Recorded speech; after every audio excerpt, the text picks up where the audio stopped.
और मेरे साथ आवाज सबकी बुलंद होनी चाहिए। लब्बैक या रसूल अल्लाह, लब्बैक या रसूल अल्लाह, लब्बैक या रसूल अल्लाह। लब्बैक या रसूल अल्लाह। आवाज बुलंद कर। लब्बैक या रसूल अल्लाह, लब्बैक या रसूल अल्लाह, लब्बैक या रसूल अल्लाह। लब्बैक या रसूल अल्लाह। स्टेज के लोग हाथ वाले हैं कि नहीं? माशाअल्लाह, सुभान अल्लाह। हमारे ये बच्चे क्या असर लेंगे? माशाअल्लाह। ऊपर एक्शन होगा तो नीचे रिएक्शन होगा, इसलिए ऊपर से लेकर नीचे तक लब्बैक या रसूल अल्लाह, लब्बैक या रसूल अल्लाह, लब्बैक या रसूल अल्लाह। लब्बैक या रसूल अल्लाह। किसी के पास और माइक है क्या? वापस सीज करो उसको। बलियाबी जब इंडिया में बोलता है तो 56 इंच की छाती वाले को नहीं बोलता है, तो मेरा बच्चा है। बोलो उसको माइक ले लो। सारा मजमा एक बार और बावाज़े बुलंद लब्बैक या रसूल अल्लाह। पीछे हाथ नहीं उठ रहा है, आगे से लेकर पीछे तक। प्लीज बैठ जाओ, उसको बैठाओ, उसको बैठाओ, वरना उठूंगा चल दूंगा, 1 मिनट नहीं लगेगा। ये मौलाना मुशाहिद की देन है। अब देख लो, वो 2 लौंडे मिलकर तमाशा कर रखे हैं। कौन है? पकड़ के लाओ ना।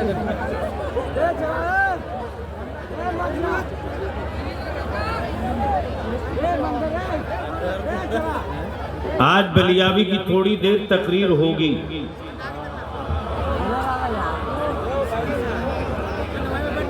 और आप ये सोचकर मत खुश होइए कि कोई जन्नत की चाबी मिलने वाली है। आज मैं कनपट्टी की मैल छोड़ा दूंगा, याद रखना। इसलिए कि मैं जान रहा हूं कि ये लाखों लाख रुपया खर्च हुआ है और सुबह इसका कोई असर न दिखे तो ये पैसा पानी में जाएगा। अल्लाह रहम करे।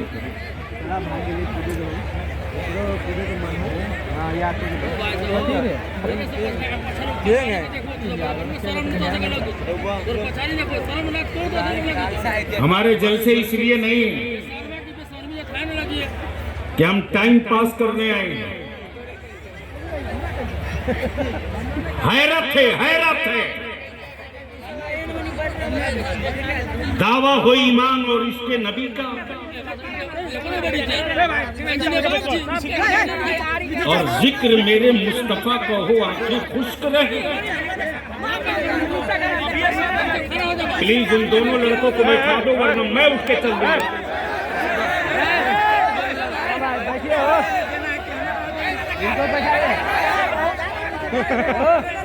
अरे वो सब एक्टिंग कर रहे हैं, बैठाओ उसको।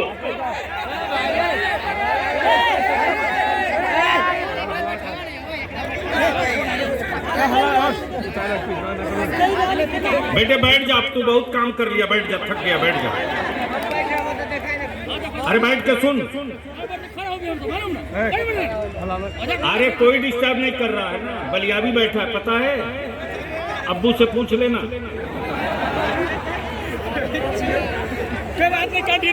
अरे बैठ। ये जलसा कमेटी वाले जो वर्कर लगाते हैं ना, तो इनको ये तौफीक नहीं होगी कि किसी प्यासे को पानी पिलाओ या किसी का कोई सामान गिर गया हो तो उसको पहुंचवा दो। वो फोकस मारेगा, एक्टिंग ज्यादा करेगा। तो सुनने का मूड बन गया है। तो सारा मजमा एक बार बुलंद आवाज से कहे या रसूल अल्लाह, जोर से या रसूल अल्लाह। अब गौर से 15-20 मिनट बलियाबी को सुन लीजिए। इस वक्त हिंदुस्तान और नेपाल दोनों मुल्क के, और बेपनाह खुशी इस बात की है कि मुल्क नेपाल के जमाते अहले सुन्नत के सुनने लगी है मसलके आला हजरत 2 घंटा कंटिन्यू गाड़ी चला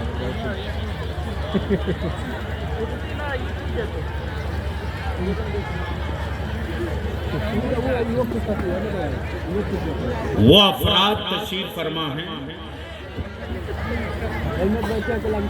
जिन उलमाए कराम ने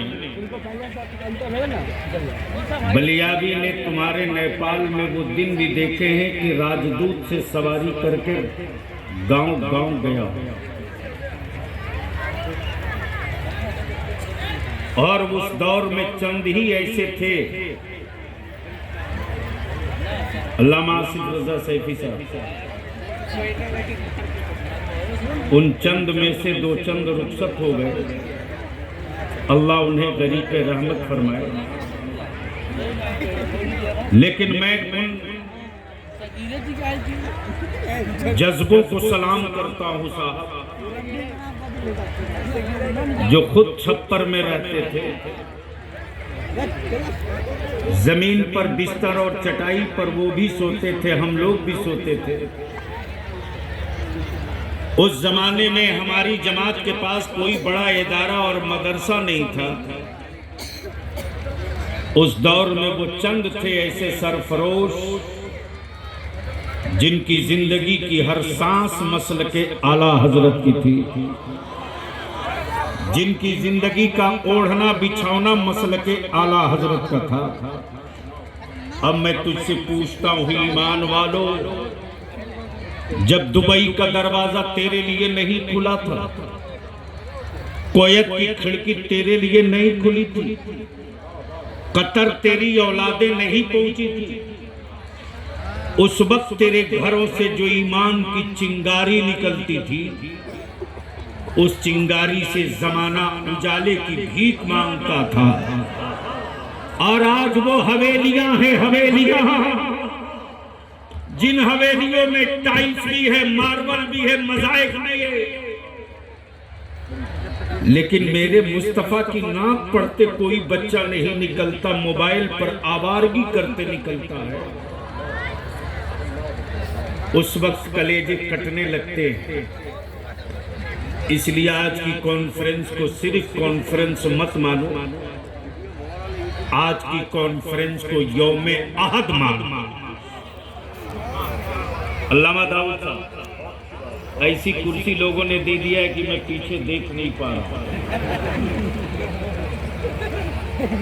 सुनो गौर से, घाटे का कारोबार कब तक करोगे?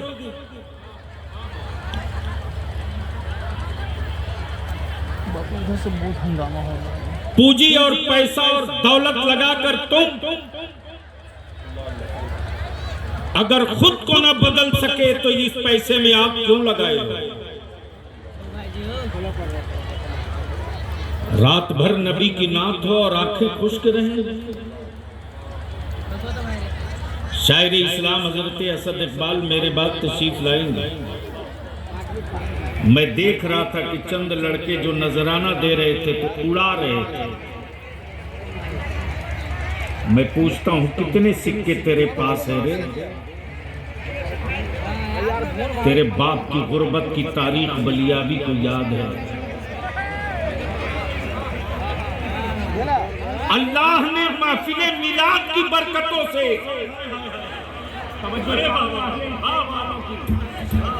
समझो चाहूँ की जिन्होंने नेपाल आज नहीं पहले से देखा उनकी तवज्जो चाहूँ। जी जी जी जी, वाह वाह वाह वाह वाह। ये सदका है मेरे आका की महफिले मिलाद का, वाह वाह। ये खैरात है मेरे गौसे आज़म की 11वीं की, ये सदका है मसलके आला हजरत का, वाह वाह। कि कल जिसका बाप और दादा चटाई पे सोता था, आज उसकी औलादें डल्लप पे सो रही हैं, और उसके बाद भी तुम सजदे शुक्र ना अदा करो। तो याद रखना ये तो चैनल है, चैन है, चेंज होते रहते हैं। मेरा अल्लाह गुर्बत दे के भी आजमाता है, अल्लाह मेरा अल्लाह दौलत दे कर भी अल्लाह तो अब अगर सुनने का इरादा और मूड बन गया है तो बाबा से बुलंद दरूद पाक का तोहफा पेश कीजिए। अल्लाहुम्मा सल्ली अला सय्यिदिना व शफीअना मुहम्मद नूर का मकाम मजमा है, सलामुन हजारों अलैका हजार रसूलुल्लाह आवाज इतनी सल्लल्लाहु पास तआला पास। नबी और आले नबी की बारगाह में बाबा से बुलंद सय्यदिना मौलाना मुहम्मदिन बारिक वसल्लिम सल्लु अलैहि सलातुम व सलामन अलैका या रसूलल्लाह सल्लल्लाहु अलैहि वसल्लम। मैं कौन सी जगह है? गौहरवा गौ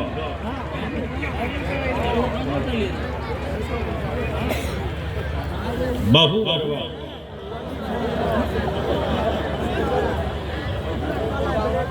अच्छा कुछ नहीं है तो एक डब्बा में रख दो। गौसिया कमेटी के तमाम मेंबरान, रजाकारान और इस इलाके के उन सारे लोगों का मैं अपनी तरफ से, जमाते अहले सुन्नत की तरफ से, मसलके आला हजरत की तरफ से इस बात का शुक्रिया अदा करो कि आपने आकाए रहमत की अजमत व शौकत के झंडे गाड़ने के लिए ये आज का इजलास मुनक्कद किया। मुअज़्ज़ज़ उलमाए किराम की जमात में और कुछ मेहमान अभी तशरीफ लाने वाले हैं।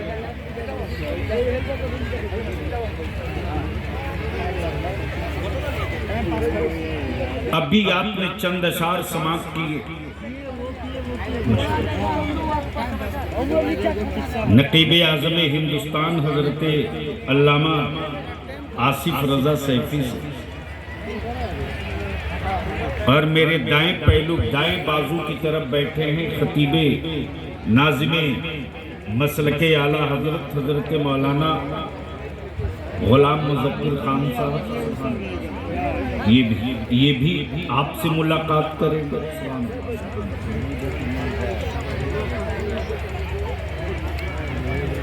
फाजिल गिरामी हजरत मौलाना मुशाहिद रजा और उल्फत नूरी, जब से आया हूँ तब से यही आज तकरीर करनी माशाअल्लाह। तो मैं सोचते रहा कि अब तक मैं क्या किया।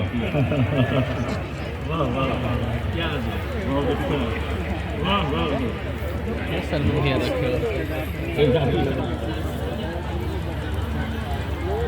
आसिफ रजा सैफी कुछ अशार पढ़ रहे थे तो मुझको कुछ नहीं याद आ रहा था।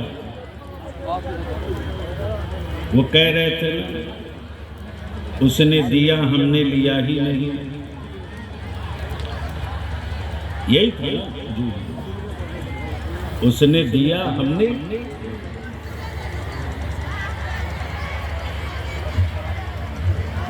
गुलाम सरवर बाबू, यही था।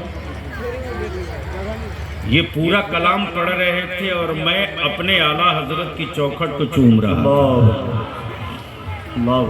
बोलोगे तो बोलो सुभान अल्लाह सुभान अल्लाह सुभान अल्लाह। रंग में आ जाओ तो मैं भी आ जाऊँ और मस्ती में आके बोल तो मैं भी उतर जाऊँ।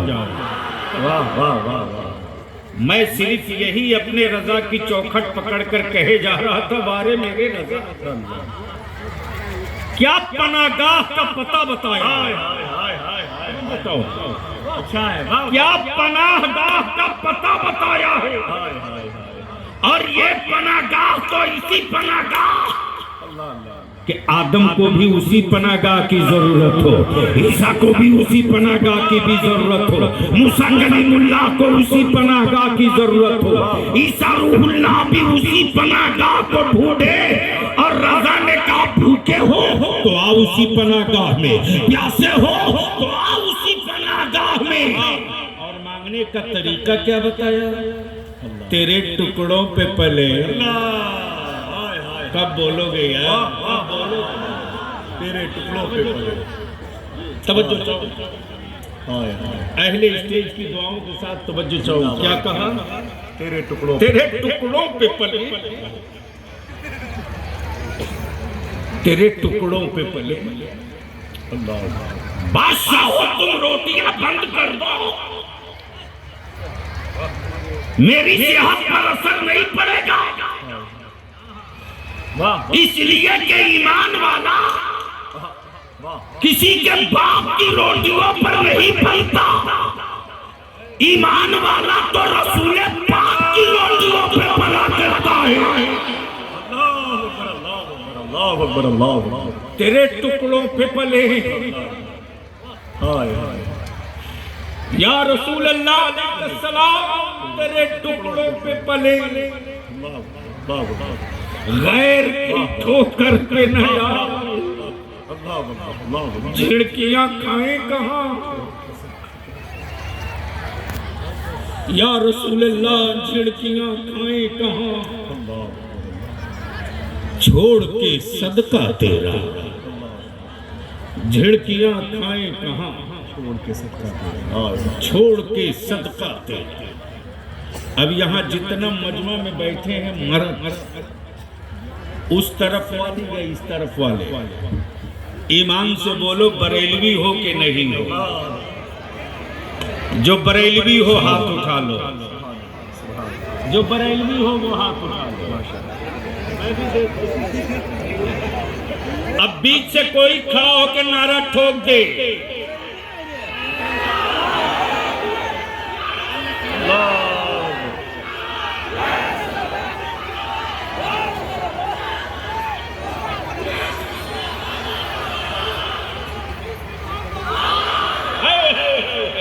क्या धूम है?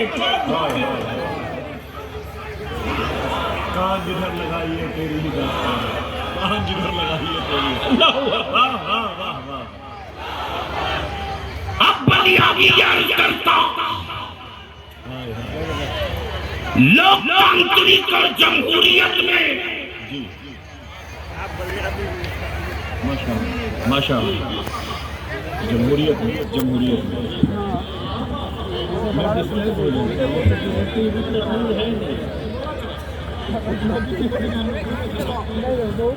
सारा मजमा नहीं। वाह वाह। मैं क्या कह रहा था? जमहूरियत में, लोकतांत्रिक और जमहूरियत में बहुत गंभीर बात मैं अर्ज कर रहा हूँ। मेरी जमात की ये रूह है। इंतजार इंतजार। अल्लामा दाऊद साहब, जहां तौला नहीं जाता गिना जाता। तवज्जो चाहो, तवज्जो चाहो, सुन लो मुजाहिद मौलाना गुलाम नबी। जमहूरियत में तौला नहीं जाता गिना जाता।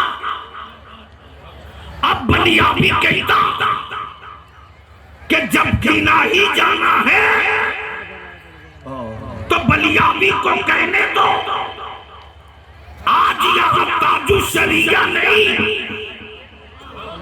आज यहाँ ताजु शरिया नहीं, आज यहाँ सैयद गुलजार मियां नहीं, आज यहाँ जानशीन ताजु शरिया नहीं, बल्कि इमाम अहमद रजा के अकीदे के फॉलोवर, बरेलवियों की फौज, सुन्नियों का जवान, खुशअकीदों की बेटियां ये निकल कर बता रही है नेपाल के हुक्मरानों, जब बगैर बरेली वाले के बरेलियत ऐसी दिख रही है तो बरेली वाला आएगा तो बरेलियत कैसे दिखेगी?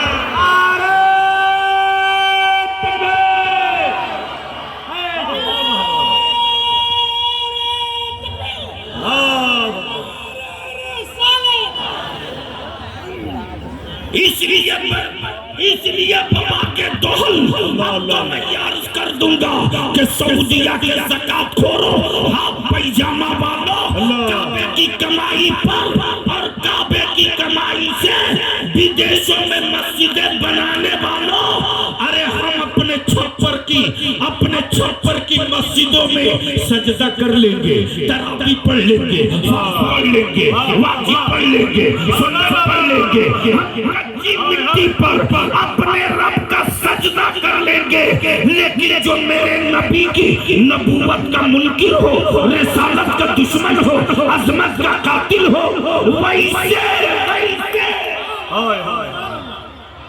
वैसे हुक्मरानों की दौलत की तरफ हाथ बढ़ाना तो दूर, ईमान वाला थूकना भी पसंद नहीं करेगा। क्या कहना, ईमान वाला थूकना भी पसंद नहीं करेगा। इसलिए कि मेरे सामने मैशर से लेकर दुनिया तक सिर्फ एक बादशाह है जिसकी चौखट से सदा आती है और रास्ता मेरे रजा बताते हैं। कौन देता है? कौन देता है? देने को मुंह चाहिए, देने वाला है सच्चा, देने वाला है सच्चा हमारा नबी, जोर से देने वाला है सच्चा हमारा नबी। अब भी ये जो हमारे बच्चे दुबई, बहरीन, कुवैत, सऊदी जो जाते हैं तो उनके माइंड में कुछ न कुछ चलता है ना, अरे बोलो ना। और ऐसा कुछ चलने लगता है कि हमारा बच्चा कंफ्यूज हो जाता है। अब मैं उन सब चलाने वालों को चलाने के लिए एक बुलडोजर तुझे दे देता हूं, गरचे ये भारत के यूपी में ज्यादा चल रहा है। काय को नाम ले रहे हो? अच्छा आदमी का नाम लेना चाहिए। उसी का आदमी आ गया होगा तो मैं क्या कर सकता हूं।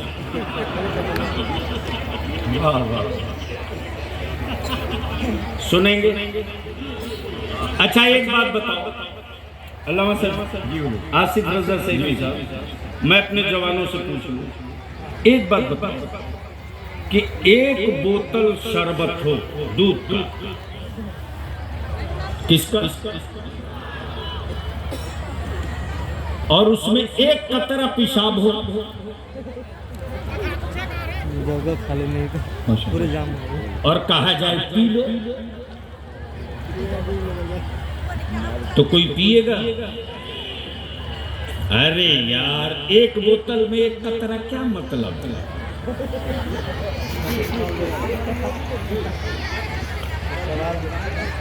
पिएगा? क्यों?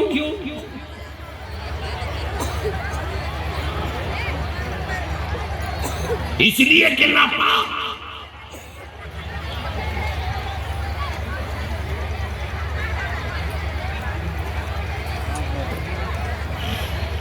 बोल लो झूठ, सुभान अल्लाह, सुभान अल्लाह। इसलिए कि नापाक। अल्लामा दाऊद कहें पी लो, नहीं पीऊंगा।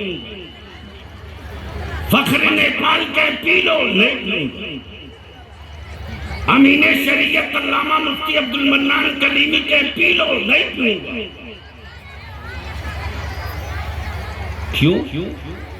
एक कतरा पेशाब है। मौलाना मुशाहिद ने कहा, अरे एक कतरा नहीं यार। नौजवान बोलेगा कि तो ये एक बोतल है, अगर एक डराम भी हो और एक कतरा हो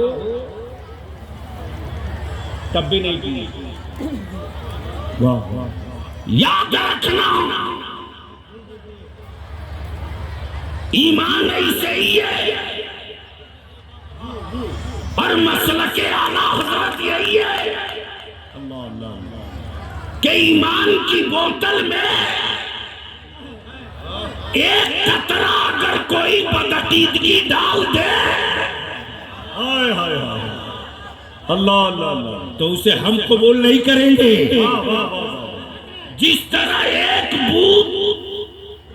पेशाब का 500 लीटर दूध का शरबत बर्बाद कर दे, उसी तरह नबी की एक तौहीद फर्ज भी बर्बाद कर दे, वाजिब भी बर्बाद कर दे, सुन्नत भी बर्बाद कर दे, तवाफ भी बर्बाद कर दे, हज भी बर्बाद कर दे, कुर्बानी भी बर्बाद कर दे।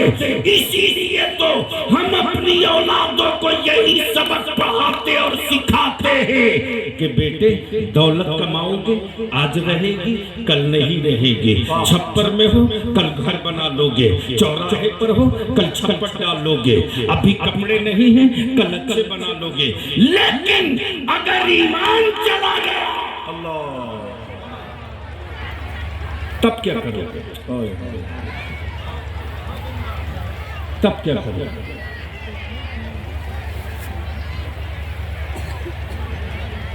इसलिए अब एक और बात मैं अर्ज कर दूं, ये हमारा जो पढ़ा लिखा नौजवान है, यानी पढ़ा कम है पढ़ाता ज्यादा है। डिग्री दिखाएगा 3 मीटर की, बोल दो एक डीसी को एप्लीकेशन लिख दो तो बोलता हमको नहीं आएगा। यही पढ़ा मान लो। आजकल एक हंगामा है कि ये बरेलवी लोग एक नहीं होने देते, एक नहीं होने देते। बलिया भी कहता है पार्लियामेंट में रहा, अब भी एमएलसी हूं, हिम्मत हो तो आओ बहस कर लो। ईमान वालों ने कब दो किया? दो ईमान वालों ने नहीं किया। ईमान का चोला ओढ़ करके कुफ्र वालों ने दो किया।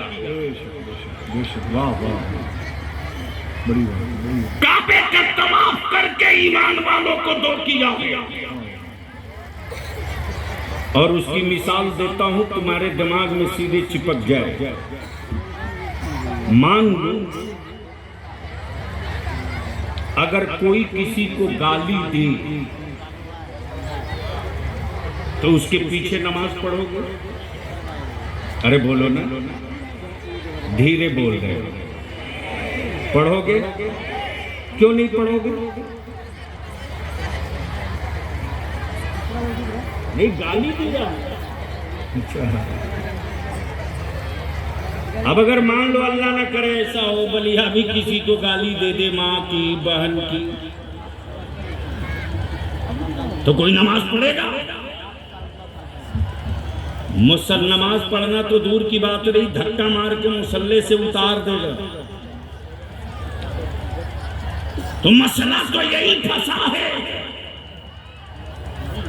जब तुम्हारी मां को कोई गाली दे दे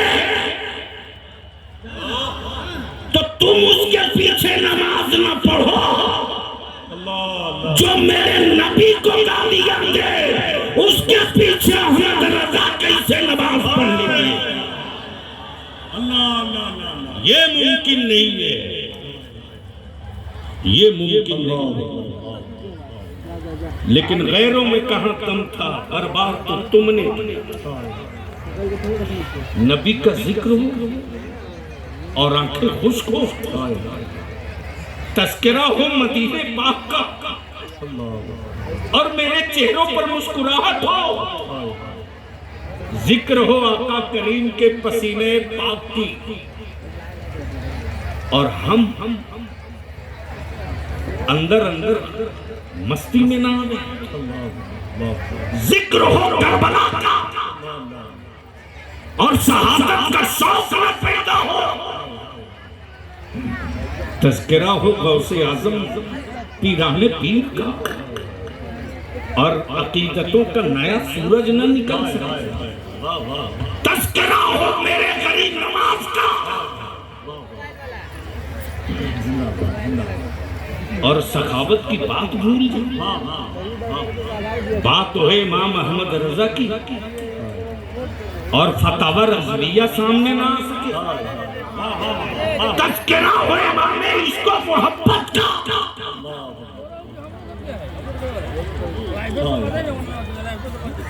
और हुस्नुल हरमैन पर गुफ्तगू ना हो। बात हो मेरे ताजू शरिया की और सऊदिया के नजदियों का छक्का छुड़ाना न याद आवे। इसलिए मैं अर्ज करूंगा, आओ थोड़ी देर के लिए चलते हैं उस शहर पाक की तसव्वुर में जियारत कर लें जिस शहर मुअज़्ज़म में फरिश्ते भी संभल के उतरते हैं। बोल दो या रसूल अल्लाह, रसूल अल्लाह। सारा मजमा बोले या रसूल अल्लाह, या रसूल अल्लाह। बुलंद आवाज से या रसूल अल्लाह। एक बार फिर मुट्ठी बांध के लब्बैक या रसूल अल्लाह, लब्बैक या रसूल अल्लाह। तवज्जो इस वक्त तज़किरा मदीना, अल्लाह अल्लाह। ईमान वालों, तुझे पता है ना, हमारे उलमा से आप सुनते हो तकरीरों में, जलसों में, जुलूस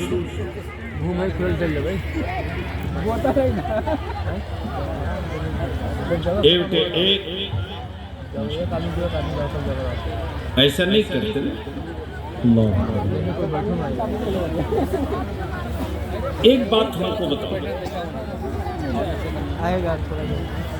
आग लगते कभी देखा है आपने? तो जब आग लगती है तो कोई बुझाने के लिए फायर ब्रिगेड गाड़ी, दमकल आता है ना। आसिफ भाई, अल्लामा दाऊद साहब, एक मरतबा का हादसा हो चुका है। एक बिल्डिंग में आग लगी थी और फायर ब्रिगेड जब आया पानी लेकर के आग बुझाने के लिए, तो जहां आग लगी थी, जहां से धुआं और शोले निकल रहे थे, आसिफ साहब, पानी वहां नहीं मार रहा।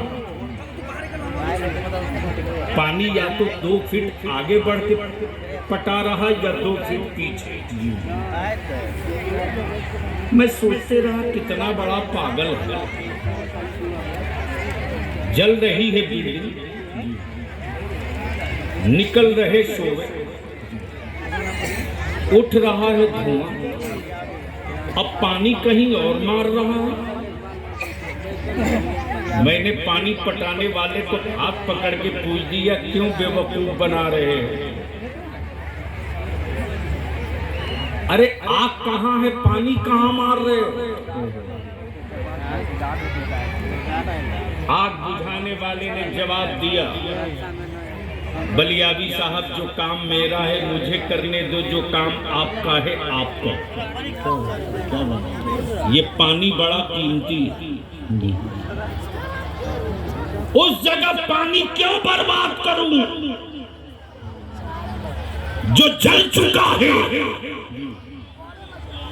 पानी इसके लिए नहीं कि जले हुए पे पानी मारो, पानी इसके लिए है कि जो जला नहीं है उसको बचा लो। बलियावी नेपाल के सुन्नियों से कहना चाहता, मेरे अजीज, जिनकी उम्र 30 साल हो गई, अब उसको बचाने का मसला नहीं है रे। जो बच्चे हमारे अभी 8 साल, 6 साल, 5 साल, 4 साल माँ के आंचल में अभी से बैठे थे, उनके बचाने का। अगर उनको तूने बचा लिया तो 100 साल के बाद तारीख दोहराई जाती है, और उनको बचाने का एक ही रास्ता है, एक ही तरीका। उनके लिए हवेली मत बनाओ, उनके लिए बिल्डिंग मत बनाओ, उनके लिए महल मत बनाओ, उनके बचाने का एक ही रास्ता है कि उनको जाहिलमंद रहने दो, उनको पढ़ाकर हाथ में पावर वाला कलम थमा दो। अगर कलम थमा दिए तो याद रखना, तुम 20 साल के अंदर उसको बचा लोगे तो वो 200 साल तक इस मुल्क में तेरी नस्लों को बचा के रखेगा। नारे तकबीर, नारे रिसालत, उलमाए अहले सुन्नत। वाह वाह वाह, माशाअल्लाह। लेकिन कौन समझाएगा? ये मेरी माँ बहन कितना दूर दूर से आई है, सुबह क्या लेके जाएगी, क्या लेके जाएगी?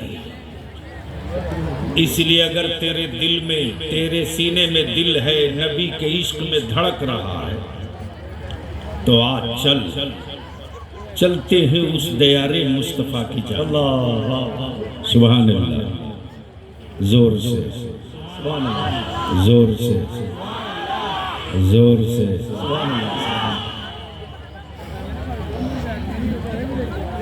जहां का तसव्वुर, तो तसव्वुर नाम आते ही, और मैं तो समझता हूं इस वक्त पूरे हिंदुस्तान में किसी दौर में, किसी जमाने में आकाए नेमत हुजूर मुजाहिदे मिल्लत जी, वो मकामे हुजूरी हासिल थी कि जब चाहते थे तब गौसे वरा की ज़ियारत कर लेते। अल्लाहु अकबर, अल्लाह अकबर, अल्लाह अकबर, अल्लाह अकबर। जब चाहते थे तब ज़ियारत कर लेते। और हमेशा उनके ज़बां पर यही रहता था, 1000 बार बशोयम दहन ज़ मुश्क गुलाम। अल्लाह,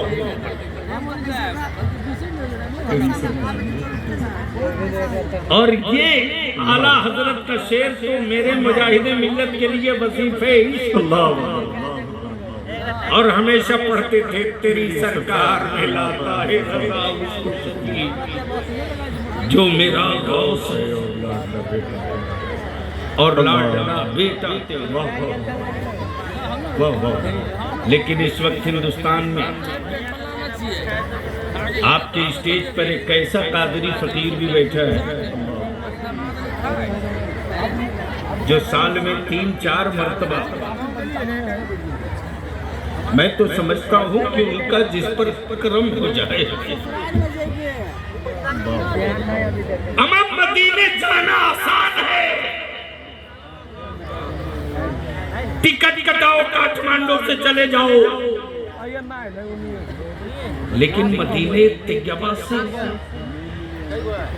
कूचे मुस्तफा का एहतराम बजा करके वापस लौट आना बड़ा मुश्किल काम है, बड़ा मुश्किल काम है। कीड़े मकोड़े की तरह हम पैदा होकर मर जाएं, न जमीन के पन्ने पर मेरी कोई तारीख लिखी जाएगी, न कागज पर मेरी लिए कोई जगह बचेगी।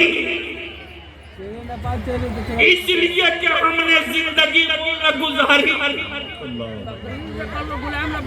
जिस जिंदगी की तारीख को जमीन अपने सीने में जगह दे। लेकिन चल, उजड़ा हुआ घर है, सामान न है, दे सब, न साज है न सामान, उजड़ा हुआ घर है, लेकिन इश्क है नबी का। तो बेलाल के लिए जमीन ने कितनी जगह दे दी कि आज पूरी दुनिया के हसीनों की तारीख किसी को याद हो या ना हो, बेलाल के इश्क की तारीख ईमान वाले को याद है। बेलाल के इश्क नबी की तारीख ईमान वाले को याद है। और यही चराग जाहिद मिल्लत ने गांव में जलाए थे। समझो चाहो, समझो चाहो, समझो चाहो, सुन लीजिए आप। मुबारक अल्लाह, या रसूल अल्लाह, जिंदाबाद जिंदाबाद।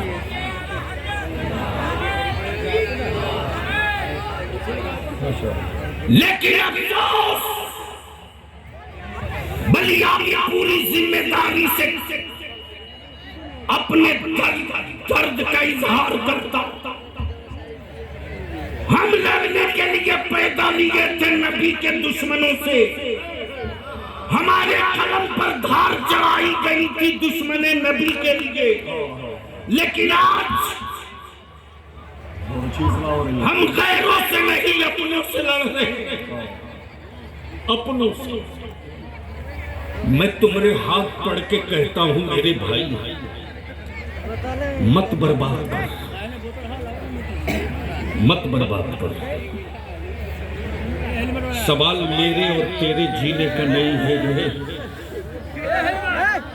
मैं तो भारत में कहता हूं तो लोगों की आंखों से लुत्तियां निकलती हैं,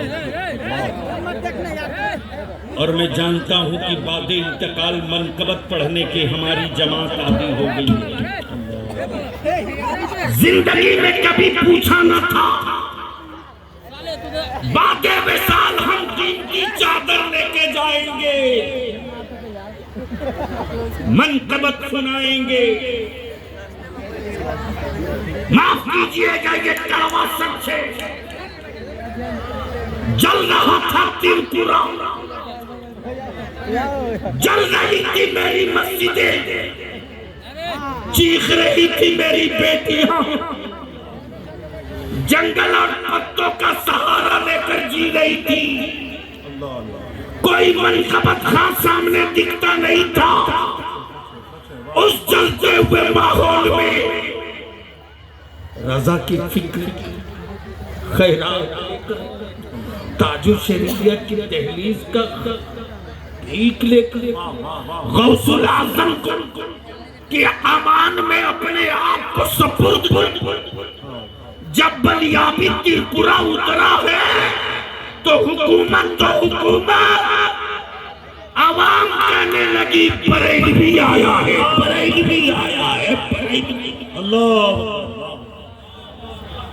ये चोरों की जमात नहीं है जो छुप के जिएंगे, ये ईमान वालों की जमात है, छाती पे चढ़ के जिएंगे। लेकिन मजबूर तुमने किया। क्या आज इस बात का आहद लोगे, कसम खाओगे कि अपनी औलादों के लिए तुझको कुछ करना है? अरे बोलो ना, कुछ करने का की हिम्मत है आपको? कुछ करने की हिम्मत है आप में?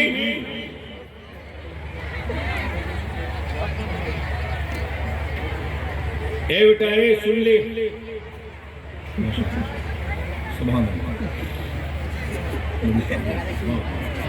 तुम्ही लोगों के लिए ये पसीना बहा रहा हूं,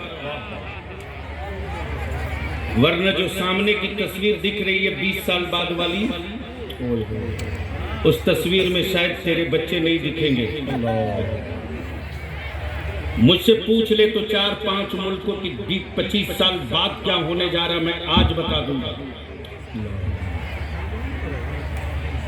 इसलिए मैं जो कह रहा हूं सुन लो। मैं पूरे मजमे से पूछता हूं, इतना बड़ा मजमा, क्या आज इस जलसे में कुछ करने की हिम्मत है आपको? अरे बोलो ना, जोर से बोलो, हिम्मत है?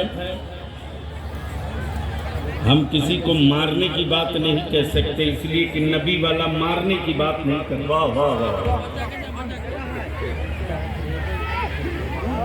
क्या आप अपनी औलादों के लिए कुछ करने की हिम्मत रखते हैं? कितने लोग हिम्मत रखते हैं करने की? हाथ उठा के रखो, माशाअल्लाह। जरा देख लो कि तुम्हारे बगल में कौन है जो अपने बच्चों के लिए कुछ नहीं करना चाहता। अल्लाह, हमारे हजरत लोग स्टेज पर तो हाथ उठाएंगे नहीं, इसलिए कि सब कर चुके हैं।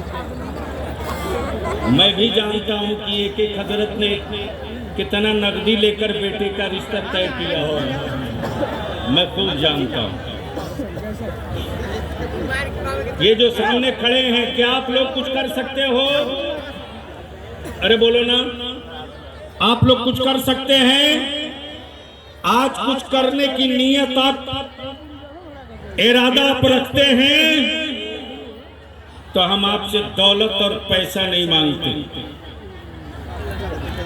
हम सिर्फ आपसे दो चीज मांगते हैं। पहली चीज ये कि निकाह को इतना सस्ता कर दो। सुभान अल्लाह, जोर से बोल, जोर से, जोर से।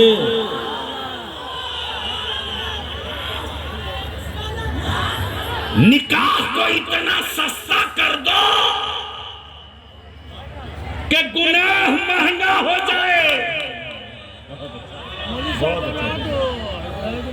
और ये काम उसी वक्त होगा जब तुम अपने बेटों को बेचना बंद कर दोगे।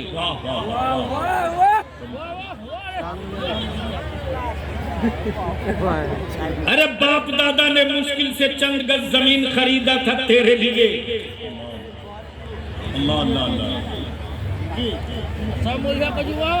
और उस चंद गज जमीन को तू अपनी बहन और बेटी की शादी में बेच रहा। बता, कल जब तेरी औलादों के पास कोई जमीन नहीं होगी तो वो किस मुल्क का बाशिंदा माना जाएगा? इसलिए क्या पूरी दुनिया में जमीनों की जंग है? रूस और यूक्रेन की जंग दौलत की नहीं, जमीन की है। और जिसकी औलादों के पास जमीन का डॉक्यूमेंट्स नहीं होगा, लिख लो आज बलियाबी कह रहा 25 साल के बाद याद आऊंगा तुझको। इसलिए कि बड़ा करीब से मैंने देखा है भारत को। जब तूफान चल रहा था एनआरसी का, आसिफ साहब, तो मैं सिलचर से अपना सफर शुरू किया था। सिलचर आसाम का वो पूर्वी क्षेत्र। जब मैं चलते चलते चला तो गवर्नमेंट की तरफ से पाबंदी थी कि मैं हर जगह न जाऊं, लेकिन मैं भी ठान के निकला था कि तुम कहां हमें रोक लोगे। जब मैं गुवाहाटी से तकरीबन 200 किलोमीटर पहले था तो मैंने ड्राइवर से कहा कि एक काम करो, सिक्योरिटी वालों से बात करो। इसने तो 6 गाड़ी फोर्स लगा दिया। कहीं साफ सुथरा होटल मिले तो मुझको चाय पिलवा दो। और मगरिब का वक्त हो रहा, वही नमाज भी पढ़। तो इत्तेफाक से एक उसमें ऑफिसर जो था वो बिहार के सीवान का था।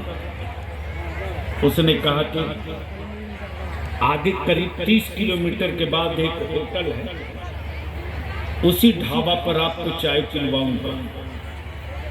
जब मैं पहुंचा तो देख रहा हूं कि सामने में ये 4 लाइन है, बीच में गड्ढा है और गड्ढे के बाद एक छोटा सा पहाड़ का टुकड़ा है।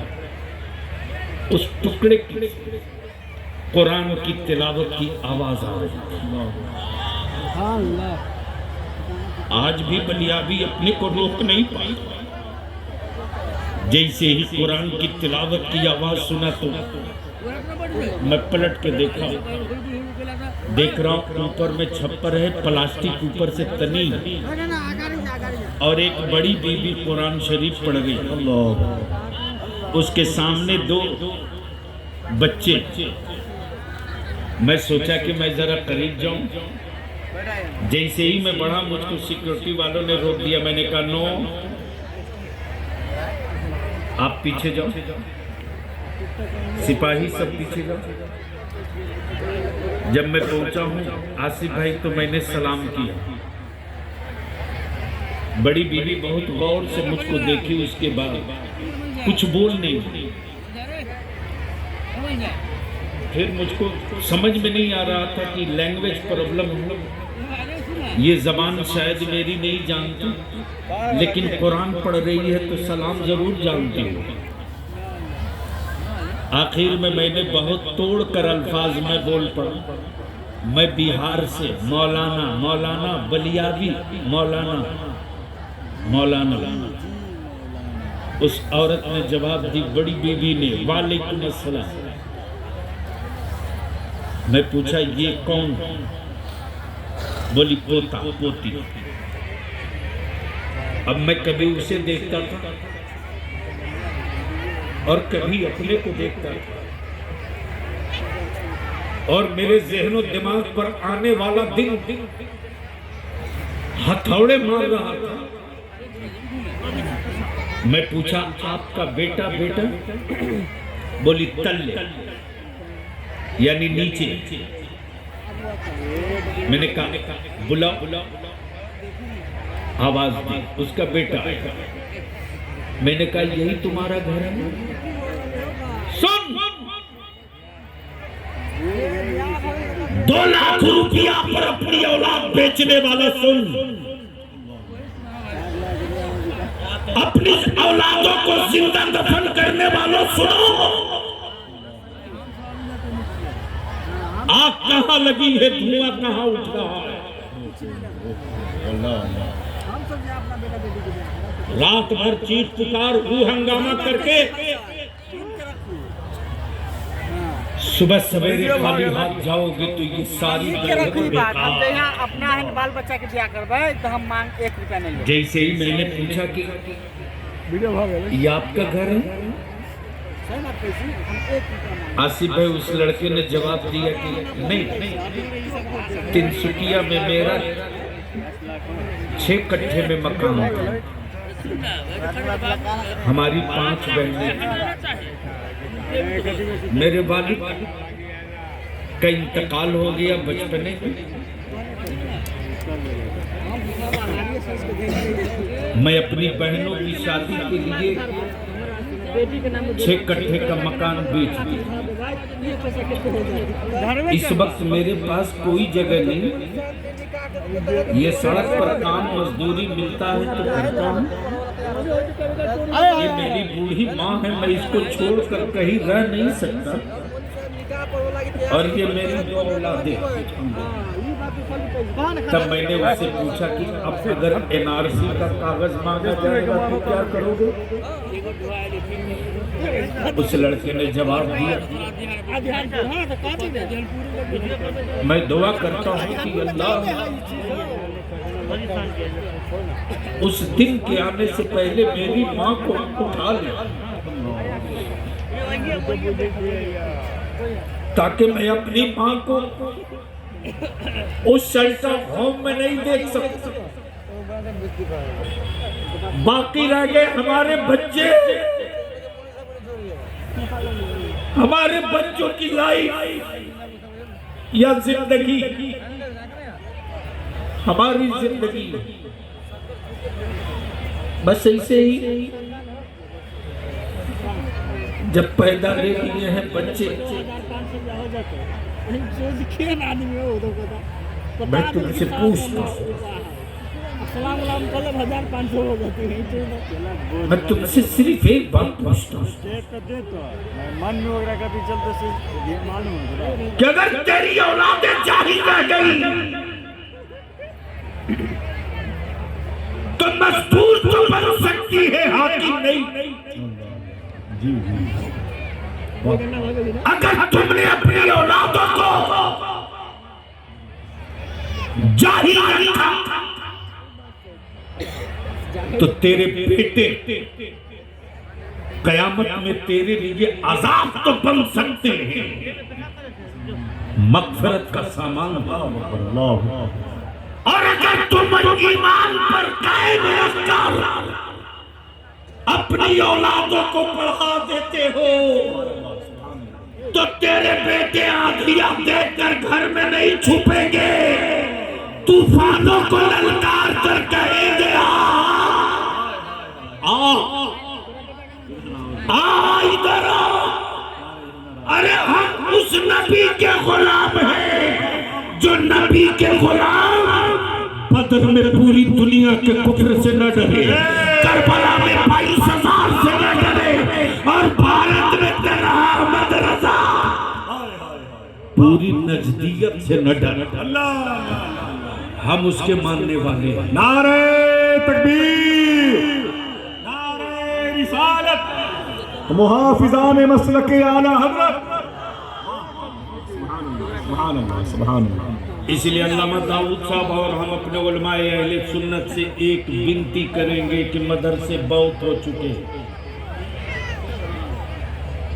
अब मदरसों की नेपाल में न बनाने की दिक्कत न चलाने की दिक्कत, जरूरत इस बात की है कि एक हाईटेक स्कूल बने और उसमें मदारिस के बच्चों की क्वालिटी टेस्ट करके तब उनका भी एडमिशन उस कॉलेज में हो, ताकि हमारा आलिम जब इस दुनिया और इस असरी उलूम से लैस होकर निकलेगा तो मेरा आलिम जहां रहेगा वहां जिंदगी के साथ बंदगी भी संवारने की बातें करेगा। इसलिए कि अब सवाल मस्जिद बनाने का नहीं है, सवाल तो बनी हुई मस्जिदों के बचाने का। इसलिए मेरे अजीज,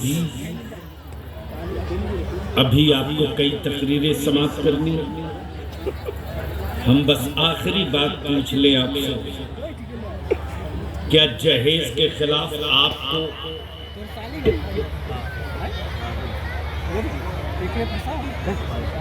जहेज के खिलाफ आपको मैदान में उतरने की हिम्मत है हिम्मत? मजमा है हजारों हजार का, आवाज 5 की। अरे ईमान से बोल, बेटियों की इज्जत बचाओगे या बेटा बेचोगे? सुन लो, एक नई तारीख सुन लो। आसिफ भाई 2021 में 3800 ईमान वालों की बेटियां कुफ्र की बहू बन गई। कितनी? 38। जिन बेटियों के कोख से अब्दुल्ला पैदा होना था,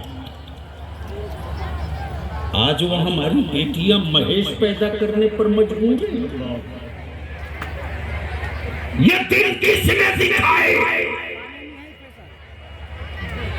ये दिन किसने लाए? मेरी बेटियों की कोख में कुफ्र पलने पर मजबूर किसने किया? तो नतीजा 2 आया, एक मोबाइल का डब्बा और दूसरा जहेज का डिमांड। यहाँ पहुंच चुके हैं हम, यहाँ पहुंच चुके हैं हम, और उसके बाद भी हम मुझ पर ताव फेरे।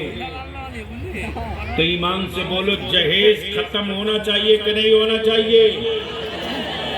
आगे से लेकर पीछे तक बोलो, खत्म होना चाहिए कि नहीं होना चाहिए? जहेज हटाओगे, बेटी बचाओगे कि नहीं बचाओगे? बचाओगे तो आज मेरे गौसे आजम को गवाह बनाकर आहत करो।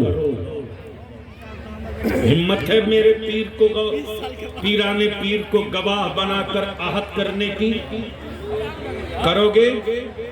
करोगे तो दोनों हाथ मुट्ठी बांध कर उठाओ और मेरे साथ हलफ लो। देख लीजिए, अभी समझ में आ जाएगा।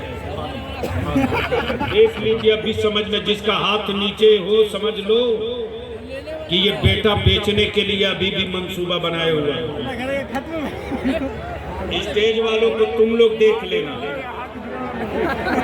और अगर स्टेज वाले कहें कोई हजरत के इतना लेंगे तो कहना माफ करना, छप्पर से बहू ला लेंगे लेकिन आपके घर नहीं आएंगे। मुट्ठी बांध कर हाथ उठाओ, मेरे साथ बोलना, मैं अहद करता हूँ अल्लाह और उसके हबीब को गवाह बनाकर, पीराने पीर, रोशन जमीन, कुतुबे रब्बानी, महबूबे सुबहानी, सैयदना मुर्शिदना गौसे आजम शाहे जीलानी रदियल्लाहु ताला गवाह बनाकर मैं वादा करता हूँ इंशाअल्लाह कि न मैं जहेज लूंगा न अपना बेटा बेचूंगा, बल्कि शरई एतबार से निकाह करके अपना घर बसाऊंगा और इस्लाम की अशात और मसल के आला हजरत का फरोग करूंगा। अब हाथ नीचे कर लो, अब इसके बाद लिख लो, कहीं डायरी पर नहीं, पत्थर पे लिख लो, इसलिए कि तूने मेरे गौसे आजम को गवाह बनाया है। और मेरा गौसे आजम का, मेरे गौसे आजम का आलम ये है कि अपने चाहने वालों को शेर के जबड़े से बचाना भी जानते हैं और अपने गुस्ताखों को मेरे सरकार सबक सिखाना भी जानते हैं। इसलिए आज की कॉन्फ्रेंस में, आज के इजलास में मैं अपने उलमा से इस बात की इल्तिजा करूंगा कि एक लकीर खींच दीजिए। एक दौर था जब इसी जनकपुर के लादो बेला में एक कॉन्फ्रेंस हुई थी, उसके बाद एक दूसरी कॉन्फ्रेंस हुई थी इसी तरह की आपके भमरपुरा में। वो कौन तशरीफ लाया था? हाँ? हजरत मौलाना अब्दुल वहीद रब्बानी पाकिस्तान। उस साल मैं भी हाजिर हुआ। इसलिए मजमा बहुत हो, ये जलसे की कामयाबी नहीं। घर लौटो तो तेरे चेहरे पर दाढ़ियां सज जाएं, सजदे का तड़प आ जाए, नजरों में हया और शर्म उतर जाए, हमारे बच्चे मुहज्जब हो जाएं, तब ये सब कुछ कामयाब है। मैं फिर से एक मर्तबा शुक्रिया अदा करूं मौलाना मुशाहिद रजा और उनकी टीम को, गर्चे उन्होंने बड़ा प्रेशर और दबाव दिया, वरना सच ये है कि अभी असेंबली चल रही है, भाग भाग के जाना पड़ता, इसलिए कि साल में मार्च ही एक ऐसा मौका होता है जहां सबके हिस्से बढ़ते हैं और जहां मेरी कौम के हिस्सा का सवाल हो, बलियाबी मैदान में न हो, ये मुमकिन नहीं।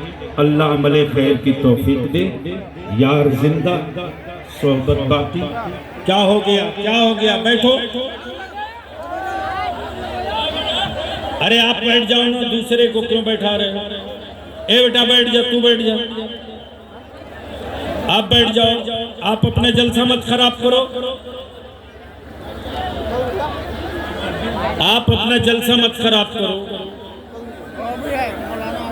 वाखिर दावाना अनिल हम्दुलिल्लाहि रब्बिल आलमीन। अस्सलामु अलैकुम।